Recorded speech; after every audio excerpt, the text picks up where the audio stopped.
Hi, I am Saleha.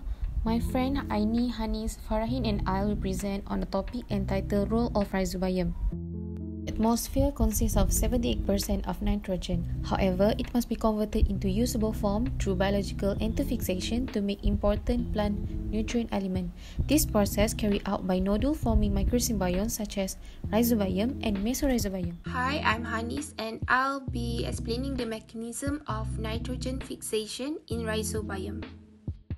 First and foremost, we have to understand what is nitrogen fixation. So nitrogen fixation is actually a process by which the atmospheric nitrogen is converted by either a natural or an industrial means, in this case rhizobium, to a form of nitrogen such as ammonia. Now let's see how rhizobium actually works.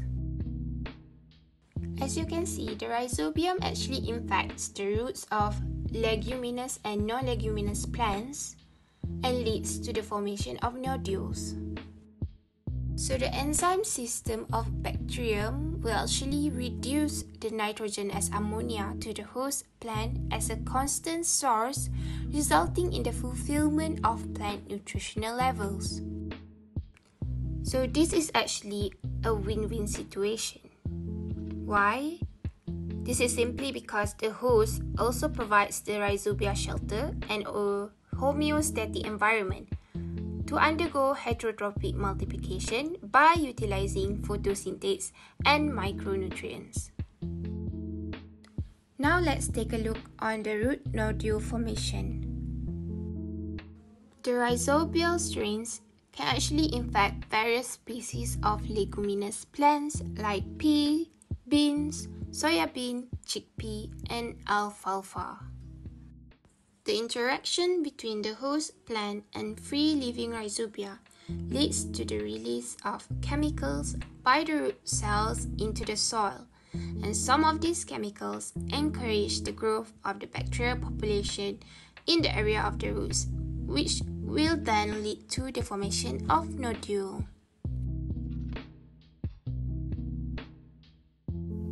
Do you know what is the function of phosphate in plant? Phosphate is a component of plant cells that is needed for cell division and the growth of the plant's rising tip. As a result, it is important for seedling and young plant.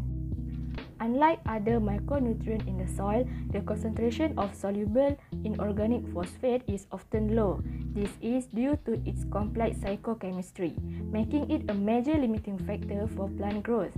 As a result, plants are often prone to phosphate stress and are endowed with counter mechanisms for their survival. Nitrogen and phosphorus are only micronutrients that occur in both inorganic and organic forms for plant growth. pH, compaction, aeration, precipitation, temperature, and organic matter of soil, as well as the secretion of root exudate are all affect phosphorus bioavailability in plant. Soil microbes help in the release of the phosphorus that is absorbed only in the soluble form like monobasic and dibasic phosphate. Among the variety of basic elements, phosphorus is one of the main micronutrient of plant growth limiting factor, which is solubilized by rhizobium strain and is one of the strongest phosphate solubilized beside Bacillus and Pseudomonas. Potential phosphate solubilizer are including these 4 rhizobia bacteria. These bacteria produce low molecular weight organic acid, and the bacteria synthesize organic acid with low molecular weight. For example, according to research, Rhizobium strain directly solubilize phosphate as plant growth promoting rhizobacteria in lettuce and maize.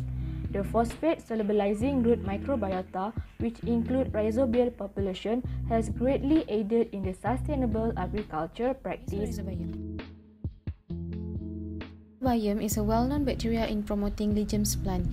It enters roots of Lygium through root hair and cause an infection resulting to formation of nodules on the root. The symbiotic interaction between Rhizobium and Lygium is important to ensure sufficient nutrient to grow, which plant release not gene-inducing signal molecules and Rhizobium secrete lipocyto-oligosaccharide nodulation factor. Action cause production of phytohormones such as IAA, riboflavin, lumicrom, gibberellin, cytokinin, ethylene, and many more that can directly or indirectly stimulate plant growth. Riboflavin and lumicrom reported to involve in chemical crosstalk to promote plant growth. Riboflavin found to promote microsymbiont colonization of fruit hair, while lumicrom improved the symbiotic to photosynthetic functioning in Lygium plant. The significant role of Lygium and Rhizobium symbiosis has been demonstrated on soybean, mung bean, chickpea, common bean, and cowpea. Next is biocontrol agent. Rhizobia improve the plant growth through biocontrol such as antibiosis, parasitism, or competition with pathogens for nutrients by inducing the systemic resistance in between the host plant. Some Rhizobium species have shown further antimicrobial activities toward fewer species, such as Pseudomonas zavastanoi, Rhizoptonia solani, Fusarium oxysporum, Phytium species, and F. solani.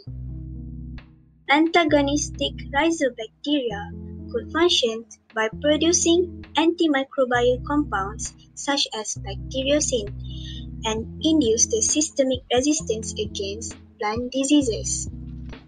Antagonistic activity of Rhizobia is mainly attributed to the production of antibiotics, hydrocyanic acid, mycolytic enzyme, and siderophore under iron deficiency. Rhizobia have been reported to enhance the expression of plants' defense-related genes, effectively showing the immunization of the plants against pathogens, such as the Rhizobium japonicum have been used as a biocontrol agent for the soybean's root rot disease, caused by the soil-borne Fusarium solani and Macrophomina fasolina.